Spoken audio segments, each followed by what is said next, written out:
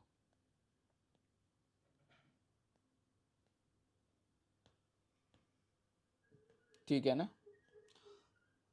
Perfect square रहेगा तो अलग फंडा हो जाता है। तो एक ऑल्टरनेटिव मेथड ये भी करना ऐसे क्वेश्चन में कि number of factors R cross C is equal to number of divisors. अगर परफेक्ट स्क्वायर नहीं है तो, परफेक्ट स्क्वायर है तो थोड़ा अलग हो जाता है। कितना हो जाएगा ये 6, ये भी लिख लेना, थर्ड मेथड हो गया। क्योंकि यहाँ पे ऑर्डर मैटर करता है।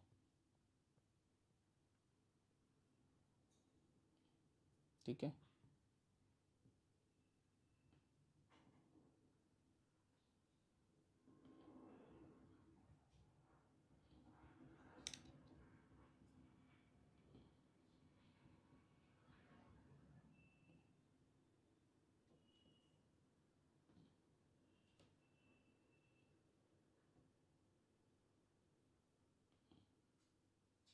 ठीक है। नेक्स्ट क्वेश्चन लिखना, if a matrix has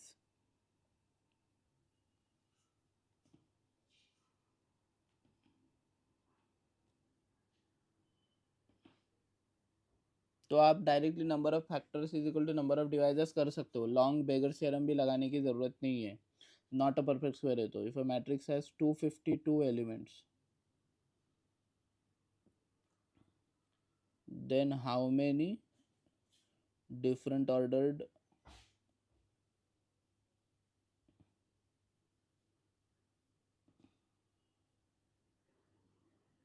matrices are possible?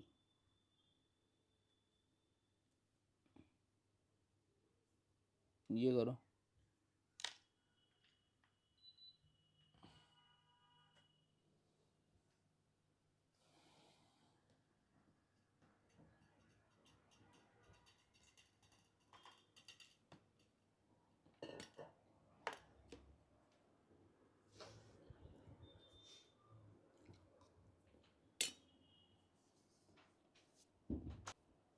Let's have a look. तो 252 क्या होता है?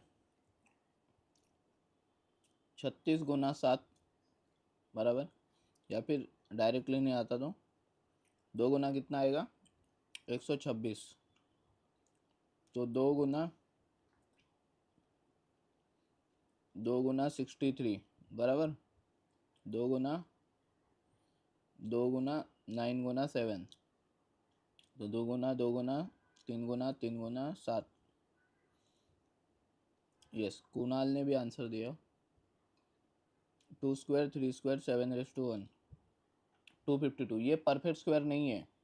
So number of factors R cross C, number of factors R cross C जहाँ पे आर और सी दोनों का ऑर्डर मैटर करेगा is equal to number of divisors. सही बात है ना? तो नंबर ऑफ डिवाइजर्स क्या आता है, 2+1, 2+1, 1+1, आपको याद रहेगा 2+1, 2+1, 1+1, ये फॉर्मूला है, P+1 Q+1 R+1। सो 3 × 3 × 2, 18। ठीक है क्या, क्लियर है, लिख लो।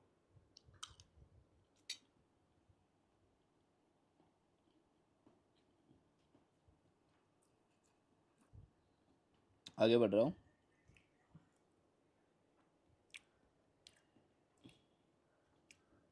टाइप्स ऑफ मैट्रिसेस, ठीक है।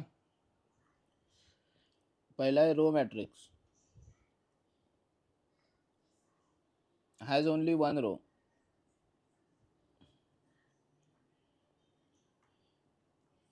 That's it. मतलब क्या, जैसे कि 1×5 ये रो मैट्रिक्स है, क्यों, देखो जरा, इसमें 5 कॉलम है, 5, 1 2 3 4 5, बट रो एक ही है, समझ गया ना। जैसे इसमें देखो, एक रो है बट कॉलम 3 है, कॉलम कितने भी हो सकते हैं, रो एक ही रहेगा, ठीक है। दूसरा कॉलम मैट्रिक्स,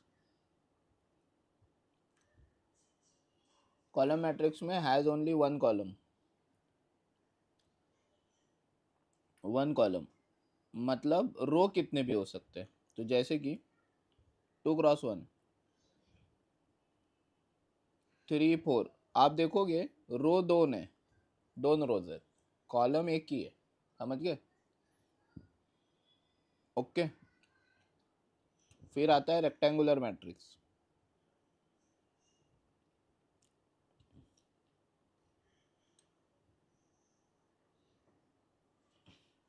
ये आसान है बहुत। Aij इज एक्चुअली AR×C लिखता हूँ, AR×C is rectangular if R is not equal to C, that's it. मतलब 2×3 हो गया, 3×4 हो गया, ये सारे रेक्टेंगुलर मैट्रिक्स है, ठीक है ना।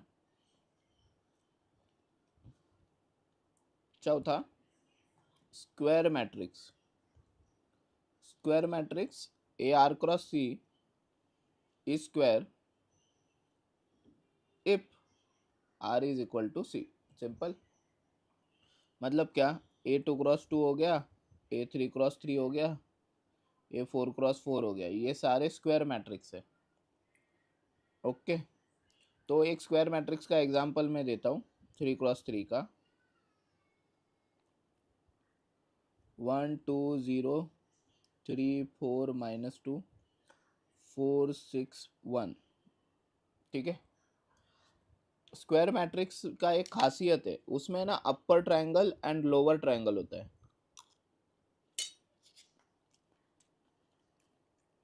ये दिख रहा है, ये अपर ट्रायंगल है, ये दिख रहा है, ये लोअर ट्रायंगल है, अपर ट्रायंगल, ठीक है, और लोअर ट्रायंगल, ठीक है। और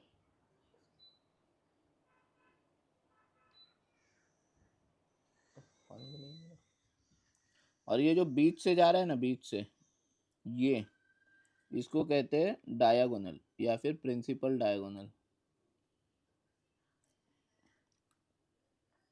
स्पेलिंग गलत हो सकती है मेरी प्रिंसिपल की, अवॉइड करना, ठीक है। तो 3 चीजें हमने सीखी। अब ध्यान से देखते हैं अपर ट्रायंगल में कौन से एलिमेंट है, अपर ट्रायंगल में कौन से एलिमेंट है। ध्यान से देखेंगे अगर आप, तो ये जो 2 है, ये फर्स्ट रो सेकंड कॉलम है ना, है कि नहीं। और ये जो 0 है, ये क्या है, फर्स्ट रो थर्ड कॉलम। और ये जो -2 है, ये क्या है, सेकंड रो थर्ड कॉलम। तो अपर ट्रायंगल की एक खासियत समझे क्या आप, ए I J, I is always less than जे, ये समझा क्या? चैट में बताओ मुझे एक बार। अपर ट्रायंगल की खासियत, अपर ट्रायंगल में जो भी एलिमेंट्स होते हैं वो हमने नोट डाउन अगर कर लिए, A12 A13 A23, तो उसकी एक खासियत है कि उसका आई हमेशा जे से छोटा आएगा अपर ट्रायंगल की। ठीक है, अब मैं ना लोअर ट्रायंगल लेता हूँ, लोअर ट्रायंगल। तो लोअर ट्रायंगल में कौन से एलिमेंट है देखते हैं। ये देखो, ये वाला एलिमेंट है, second row first column, second row third row first column, second row first column, third row first column, second row first column, third row first column, और क्या था, third row and second column भी है। यहाँ पे आपने एक notice किया चीज, ए आई जे, यहाँ पे आई जो है वो जे से बड़ा है कि नहीं? आई जे से बड़ा है, तो आई अगर जे से छोटा है तो अपर ट्रायंगल में जाता है, आई अगर जे से बड़ा है तो लोअर ट्रायंगल में आ जाता है वो। क्लियर है क्या ये? अब एक ही चीज बचा,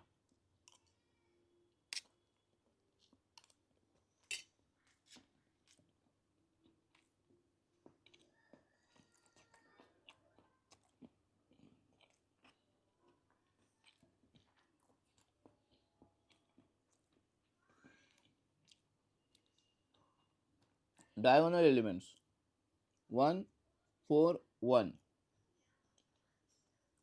इनको कैसे लिखा जा सकता है? First row first column, second row second column, third row third column.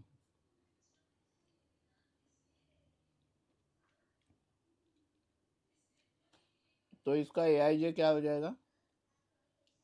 आई इक्वल जे। समझ गया क्या सब? ओके, लिख लो। ये बेसिक टाइप है मैट्रिसेस के, types of matrices.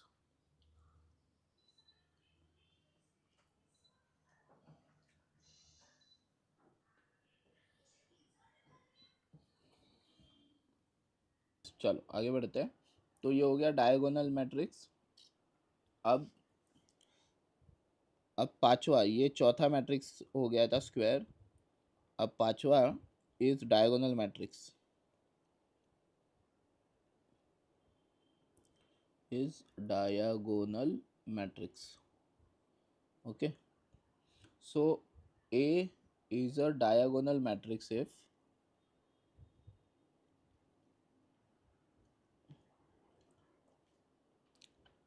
aij is equal to 0, I not equal to j, that's it। ठीक है, मतलब जब भी non diagonal elements are zero रहेंगे तब वो डायगोनल मैट्रिक्स रहेगा। फॉर एग्जांपल ये देखो 1 - 2 0 0, ये एक प्रकार का डायगोनल मैट्रिक्स है बिकॉज इसके नॉन डायगोनल एलिमेंट्स जीरो है। आई नॉट इक्वल टू जे मतलब नॉन डायगोनल एलिमेंट्स ना। और एक एग्जांपल देता हूँ,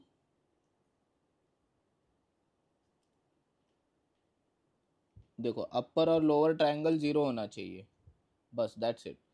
तो वो क्या बन जाता है, एक प्रकार का डायगोनल मैट्रिक्स। इसको ऐसे भी लिखा जाता है कभी कभी, ए इज इक्वल टू डायग 2 4 - 6।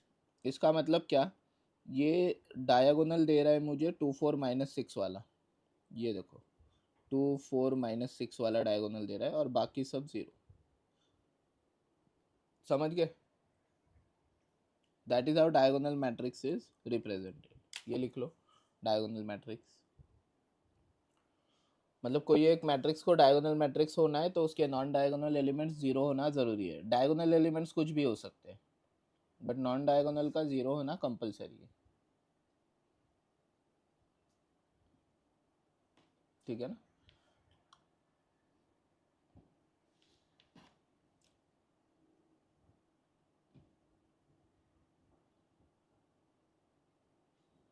और एक चीज, diagonal matrix is always a square matrix.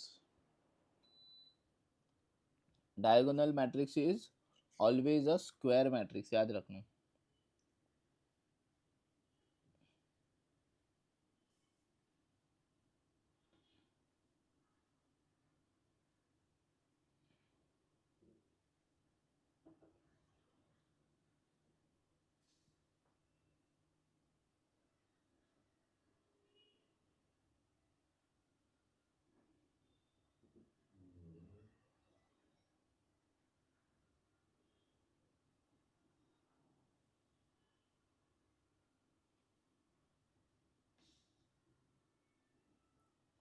ठीक है, आगे बढ़े।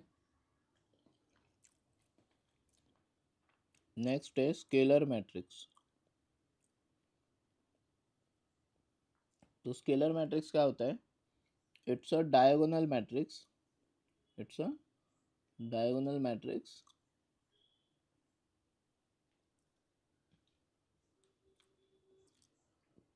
with all diagonal elements same, with all diagonal elements same. ये बहुत इंपॉर्टेंट टाइप का मैट्रिक्स है, याद रखना। ठीक है, एक एग्जांपल देता हूँ मैं इसका। ए आई जे 0 आएगा अगर आई नॉट इक्वल टू जे, मतलब वो डायगोनल मैट्रिक्स हो गया। और ये इक्वल टू सम क्या आएगा अगर I equal to J. This is the basic definition of a scalar matrix. Obvious सी बात है इसका स्क्वायर मैट्रिक्स होना ज़रूरी है। एक एग्जांपल देता हूँ।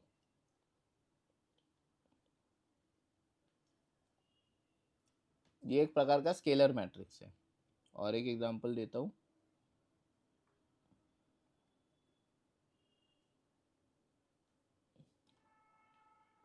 आई थिंक तुम्हें समझ गया स्केलर मैट्रिक्स क्या है। ठीक है, लिख लो। Scalar matrix is a diagonal matrix with all diagonal elements same. Non diagonal elements तो ऑटोमेटिकली जीरो हो गए बिकॉज वो डायगोनल, बिकॉज वो डायगोनल मैट्रिक्स है। ठीक है ना।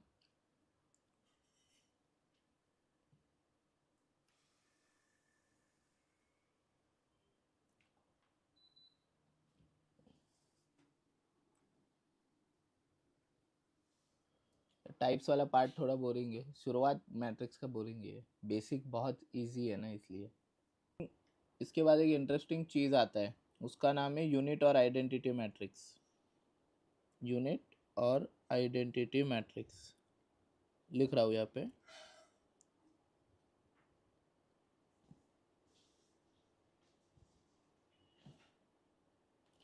इसका डेफिनेशन क्या है? अ scalar matrix with all diagonal elements 1।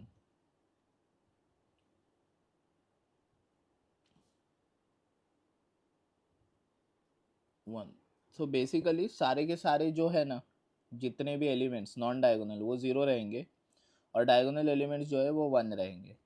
Obviously ये एक स्क्वायर मैट्रिक्स है, डायगोनल मैट्रिक्स है, स्केलर मैट्रिक्स भी है।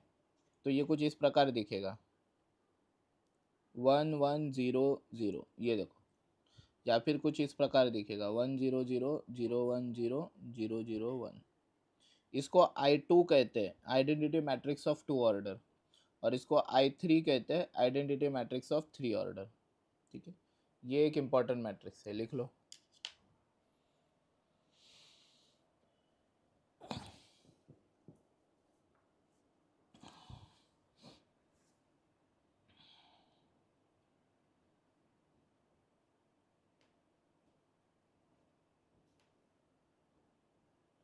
बस और दो ही टाइप है, फिर खत्म, फिर अगला पार्ट। तो समझ गया ना, I2 यानी 2x2 का आइडेंटिटी मैट्रिक्स, I3 यानी 3x3 का आइडेंटिटी मैट्रिक्स। ठीक है, लास्ट है symmetric matrix.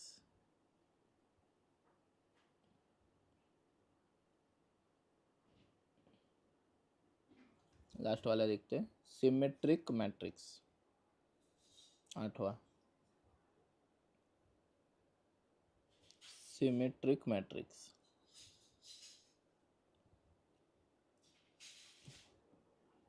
a square matrix is symmetric if aij equal to abi। बस दैट्स इट। देखिए एक एग्जांपल दिखाता हूँ मैं आपको। ए लिखा मैंने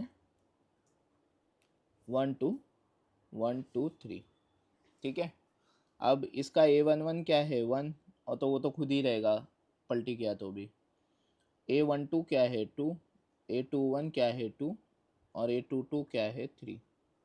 तो आप देखोगे कि A12 और 21 दोनों ही सेम है। देखो 1 1 तो चेंज करेंगे तो भी वो खुद ही आएगा, 2 2 भी चेंज करेंगे, इंटरचेंज करेंगे, खुद ही आएगा। आपको basically non diagonal elements check करने हैं।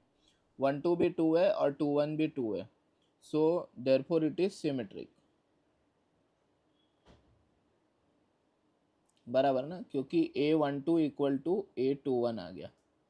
ठीक है, सिमिलरली एक 3x3 दिखाता हूँ आपको। Let's see, 1 2 3 2 3 4 5 6 6। अब ऑब्वियसली आपको इतना तो समझ गया रहेगा कि डायगोनल एलिमेंट्स चेक नहीं करने, बिकॉज उनका रो कॉलम सेम होता है। तो A11 को स्विच किया तो भी A11, A22 को स्विच किया तो भी A22, A33 को स्विच किया तो भी A33।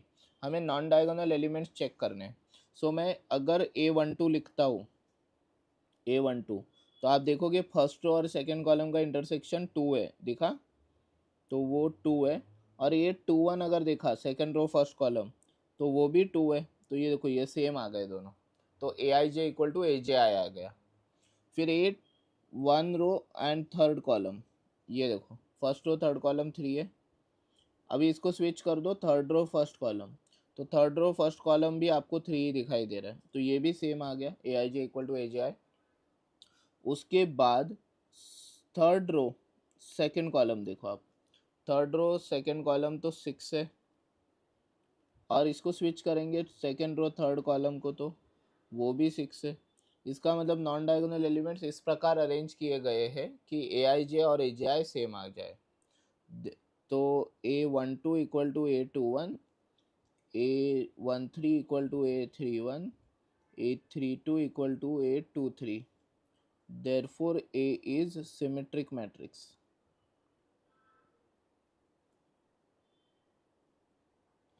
समझ गए? लिख लो सिमेट्रिक मैट्रिक्स, ध्यान से देखना। स्क्यू सिमेट्रिक मैट्रिक्स का डेफिनेशन देख रहे हैं हम। Skew symmetric matrix, a square matrix is skew symmetric if Aij equal to minus Aj। ठीक है, मतलब उसका जो स्विच करके आएगा ना, इंटरचेंज करके रो एंड कॉलम, वो और वो एलिमेंट एक दूसरे के नेगेटिव होने चाहिए। मुझे बताओ डायगोनल एलिमेंट्स जो रहेंगे वो क्या रहेंगे, फिर बता सकते हो आप क्या रहेंगे diagonal elements? AIJ equal to minus AJI अगर आना है तो, क्योंकि डायगोनल एलिमेंट तो प्लेस स्विच नहीं करते ना, वो खुद के जगह ही पे ही रहते हैं। तो एक एग्जांपल दूं, या फिर आप बताना चाहोगे डायगोनल एलिमेंट्स क्या आएंगे? एक काम करते हैं, आई और जे की जगह 1 1 डाल के देखें। आई और जे की जगह 1 1 डालता हूँ, देखते क्या आता है। A11 equal to minus A11, so A11 plus A11 equal to 0, 2A11 equal to 0, A11 equal to 0 आएगा ना, समझे क्या? इसका मतलब all diagonal elements are 0, otherwise वो खुद का नेगेटिव नहीं हो सकता ना। All diagonal elements are 0। ठीक है, नॉन डायगोनल एलिमेंट्स देखते हैं अभी। डायगोनल एलिमेंट्स तो समझ गए कि वो 0 होने चाहिए। नॉन डायगोनल, तो स्क्यू सिमेट्रिक वापस एक बार एक्सप्लेन कर देता हूँ। तो स्क्यू सिमेट्रिक मैट्रिक्स क्या होता है? एक प्रकार का स्क्वायर मैट्रिक्स होता है। अब स्क्वायर मैट्रिक्स स्क्यू सिमेट्रिक कब होगा? जब AIJ equal to minus AJI होगा। अब हमको पता नहीं था डायगोनल एलिमेंट्स क्या रहेंगे, तो मैंने एक एग्जांपल लिया, I और J दोनों को 1 1 ले लिया, तो A11 equal to minus A11 हो गया, तो A11 प्लस A11 0 आ गया, तो 2A11 0 आ गया, तो basically A11 0। Similarly A22 0, A33 0, A44 0, basically all principal diagonal elements became 0, because 0 खुद का नेगेटिव है। 0 बोलो या माइनस 0 बोलो सेम ही होता है। All diagonal elements are 0। एक एग्जांपल दिया है 2x2, ये देखो डायगोनल एलिमेंट्स A11 0, A22 0, तो वो तो खुद के ही नेगेटिव है A11 और A22। खाली A12 देखो आपको 2 दिखाई दिया, तो A21 क्या हो गया? -2, एक दूसरे का नेगेटिव, तो स्क्यू सिमेट्रिक हो गया। एक 3x3 अगर चेक किया, उसके डायगोनल एलिमेंट्स मैंने 0 ले लिए। यहाँ पे आप देख पा रहे हो A12 2 है बट A21 -2 है, A13 3 है बट A31 -3 है, A32 4 है बट A23 -4 है, मतलब एक दूसरे के नेगेटिव है। तो वो हो गया स्क्यू सिमेट्रिक। क्लियर है सभी को? ठीक है, एकदम क्रिस्टल गया ना खोपड़ी में। चलो लिख दो। चलो एक इंटरेस्टिंग चीज़ देखते हैं। तो सिमेट्रिक मैट्रिक्स में क्या होता है, अपर ट्रायंगल जो होता है ना, अपर ट्रायंगल वही आपका लोअर ट्रायंगल होता है। दिखा, अपर ट्रायंगल ही आपका लोअर ट्रायंगल होता है। सही बात है ना? बट स्क्यू सिमेट्रिक में वैसा नहीं है। अपर ट्रायंगल जो है वो लोअर ट्रायंगल नहीं होता, वो नेगेटिव होके आता है। ओके ना? और डायगोनल एलिमेंट्स यहाँ पे 0 होते हैं। एक क्वेश्चन करें इसके ऊपर based. Let's do a question. What is the maximum number of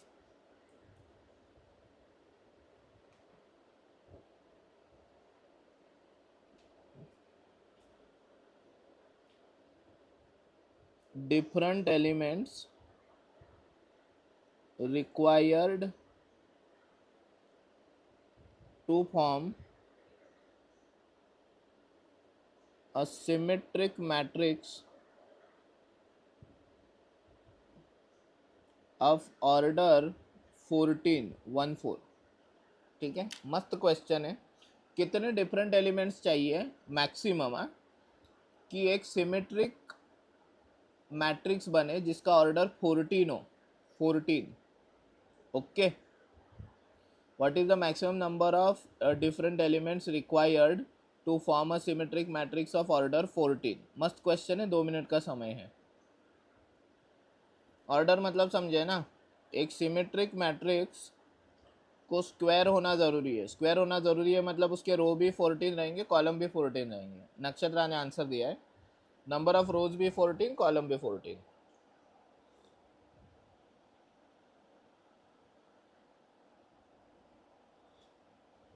और मैंने सिमेट्रिक मैट्रिक्स का खासियत क्या बताया था, अपर वाला ट्रायंगल लोअर ट्रायंगल में रिपीट करता है।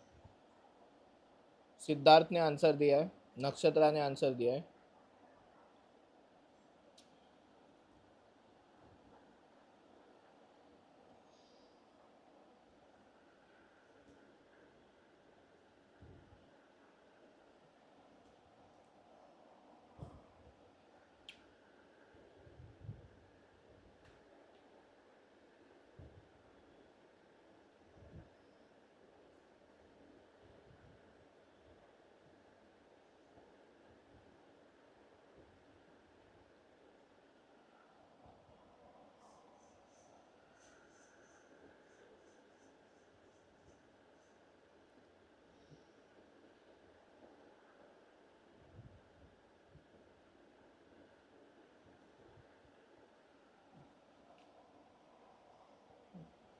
प्रांजल ने आंसर दिया है।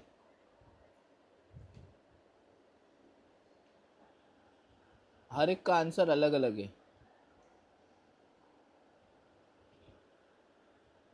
प्रांजल ने 105 दिया है, सिद्धार्थ ने 196, नक्षत्रा ने 92, संकल्प ने 196।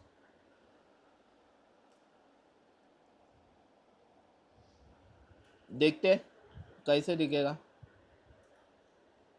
तो अगर आप ध्यान से देखोगे तो अगर एक 14x14 मैट्रिक्स है भी, लेटर से है ऐसे कुछ, तो ये डायगोनल एलिमेंट्स तो इंटरचेंज नहीं मारते ना। ये डायगोनल एलिमेंट्स को सेम होना ज़रूरी है। सेम नहीं, सॉरी, डायगोनल एलिमेंट्स को डिफरेंट होना ज़रूरी है। कितने डायगोनल एलिमेंट्स रहेंगे? डायगोनल एलिमेंट्स एक 14x14 वाली मैट्रिक्स में डायगोनल एलिमेंट्स कितने रहेंगे बताओ मुझे ज़रा।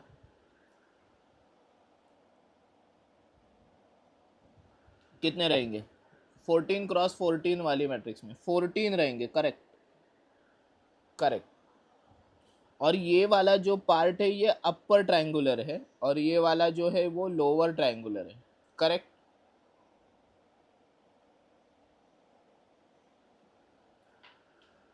यस नक्षत्रा, करेक्ट, ये भी क्लियर है। अब दिमाग चलाओ, सिमेट्रिक मैट्रिक्स के लिए डायगोनल एलिमेंट्स तो डिफरेंट हो ही सकते हैं ना, सारे के सारे, फर्क नहीं पड़ता। बट अपर ट्रायंगुलर एलिमेंट्स और लोअर ट्रायंगुलर एलिमेंट्स सेम होने चाहिए। तो टोटल एलिमेंट्स किससे बनते हैं बेटा? टोटल एलिमेंट्स डायगोनल से, अपर ट्रायंगल से और लोअर ट्रायंगल से। नंबर ऑफ एलिमेंट्स बोल रहा हूँ। अरे बट अपर ट्रायंगुलर जितने रहेंगे उतने ही लोअर ट्रायंगुलर रहेंगे ना। मतलब ऊपर 3 एलिमेंट्स है अपर ट्रायंगुलर में, तो नीचे भी 3। ऊपर 10 है तो नीचे भी 10। समझ गया ना? तो बेसिकली टोटल एलिमेंट्स मेरे कितने थे? टोटल एलिमेंट्स मेरे 14 इंटू 14 थे, डायगोनल 14 थे। अपर ट्रायंगुलर और लोअर ट्रायंगुलर सेम ही है, तो एल टी भी यू टी है। U T is number of upper triangular elements, L T is number of lower triangular elements. Number बोल रहा हुआ। तो ये हो गया 196 minus 14 is equal to 2 into upper triangular elements. So upper triangular elements कितने हो गए? ये हो गया 182/2, 182/2 सही है। सो 182/2 यानी ये आ गए 91। अब मुझे बताओ, ये 91 अपर ट्रायंगुलर एलिमेंट्स है ऊपर, ऊपर 91 अपर ट्रायंगुलर एलिमेंट्स है। वो सारे डिफरेंट हो सकते हैं क्या? हाँ हो सकते हैं। आप कोई भी सिमेट्रिक मैट्रिक्स देखो, कोई भी सिमेट्रिक मैट्रिक्स, ऊपर के सारे एलिमेंट डिफरेंट हो सकते हैं ना एक दूसरे से। हो सकते हैं कि नहीं? हो सकते हैं, राइट। ये देखो सारे के सारे डिफरेंट है,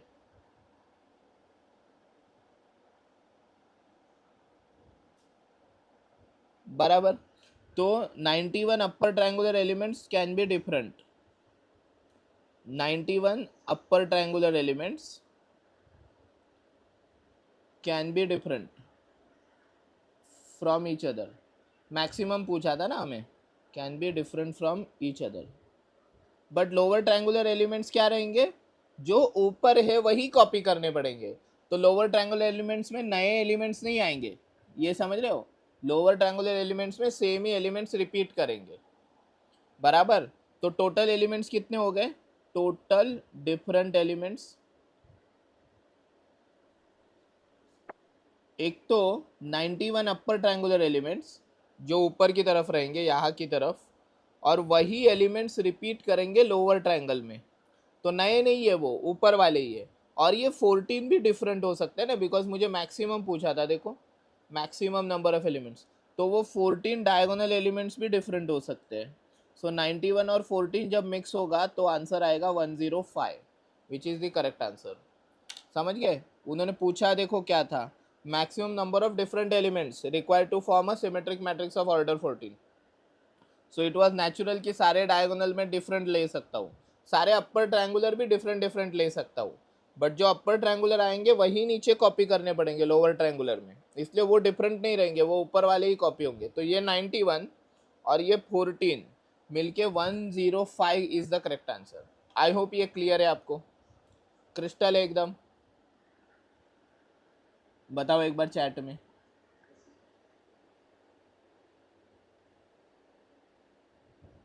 क्लियर है? लिख लो, फिर आंसर लिख लो इसका।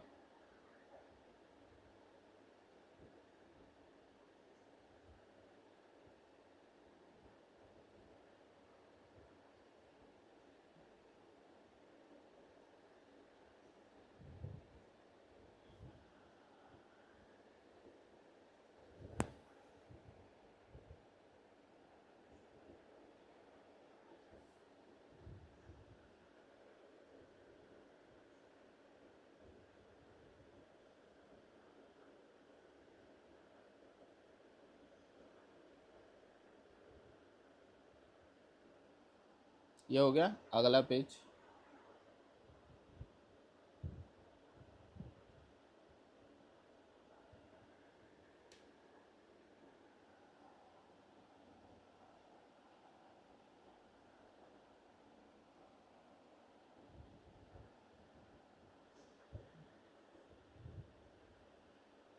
हमारा लाइट भी आ जाएगा। ओके,